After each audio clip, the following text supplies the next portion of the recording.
del Fondo Monetario Internacional, que invitaba a todos los países a endeudarse para provocar entonces una reactivación de la economía, pues esta relación ya supera el 40% de los ingresos, que eso es lo que nos parece a nosotros ya un tema que, como muy bien lo ha planteado Ezequiel, nos tiene que preocuparnos a todos, es este sacrificio. Muchas veces se ha hablado, cuando se habla del mal llamado tema de las exenciones, se grita el sacrificio fiscal. Yo he escuchado muy poca gente gritar por el sacrificio fiscal que representa este excesivo monto de servicio de la deuda, que ha sido el producto básicamente de una mala administración del gasto público, porque esta deuda se produce básicamente cuando hay más gastos que ingresos, porque esos déficits inmediatamente se traducen en deuda. Y en el caso de la República Dominicana, tenemos una deuda mucho más corta y mucho más costosa que la de países que están en las mismas condiciones. Inclusive algunos países que tienen una relación de deuda-PIB muy superior a la de la República Dominicana, cuando se analiza este criterio como porcentaje de los ingresos, muy inferior. Eso es lo que explica que no se puede estar cumpliendo con la ley de educación, porque la ley de educación manda un 4%, y este año vamos a estar todavía muy por debajo del 3% del PIB, porque ahí gran parte de los ingresos, gran parte de los impuestos que se pagan, un 40% de esos ingresos se tiene que destinar al pago de la deuda. El pago de la deuda este año se lleva el equivalente a 2 años y medio del presupuesto de educación. Yo creo que esto es un problema que vamos a tener que atender de una u otra manera, porque ya casi estamos llegando a un punto casi de bola de nieve del lado de la deuda, y entonces del lado de la calidad del gasto público. No podemos estar alcanzando los objetivos del milenio con esos niveles de deuda tan alta. Yo creo que eso hay que enfrentarlo, y una forma de enfrentarlo es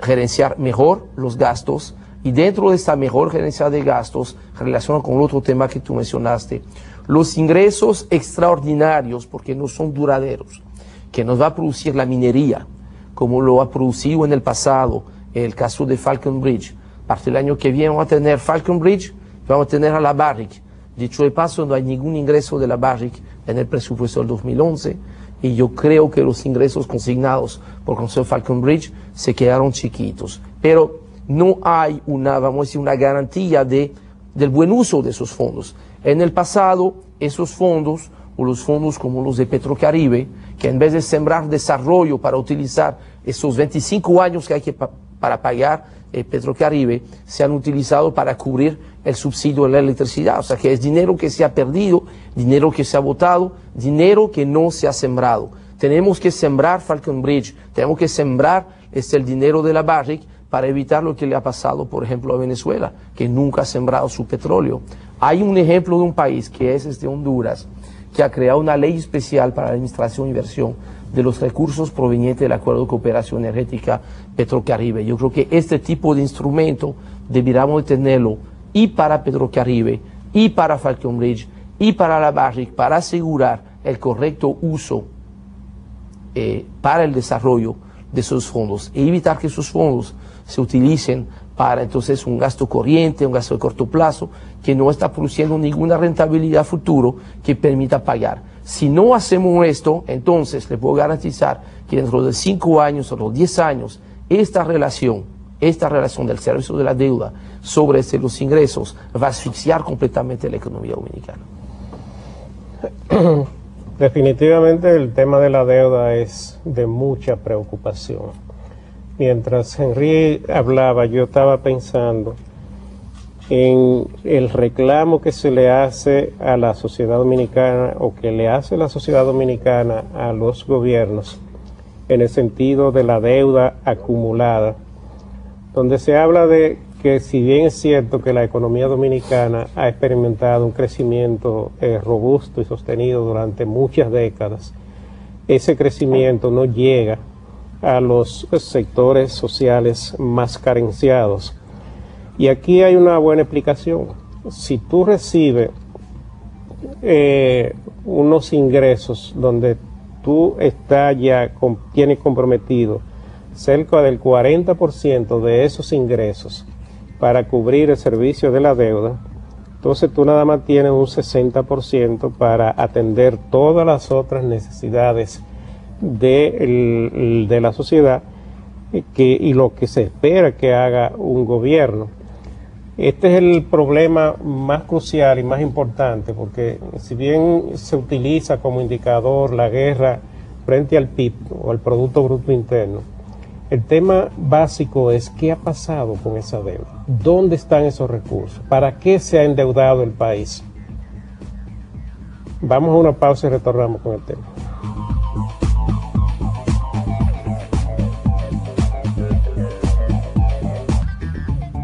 Bien amigos, continuamos con ustedes, ya estamos en la última parte del programa y estamos haciendo comentarios sobre el tema de la deuda a propósito de lo que comentaba y decía Henry Ebrard. El tema de la deuda hay que entenderlo porque el endeudarse no es malo per se. El problema es para qué usted se endeuda. Normalmente los países tienen dos formas de financiar sus actividades productivas, con ahorro interno y con ahorro externo. Usted, cuando su ahorro interno no es suficiente para emprender los proyectos que usted tenga pendiente o esté trabajando, usted puede recurrir al endeudamiento externo. Pero este endeudamiento externo debe ser para generar riqueza, no para gastar. El gran problema que tenemos nosotros es que el gasto corriente por décadas ha sido un gasto excesivo, más allá de lo que puede hacer el gobierno con los recursos primarios, los recursos que recibe de los contribuyentes. ¿Cuál es el aporte que hacen los sectores privados, los sectores no gubernamentales en la distribución de la riqueza? Se supone que uno le paga los impuestos al Estado, le da una parte de lo que son sus ingresos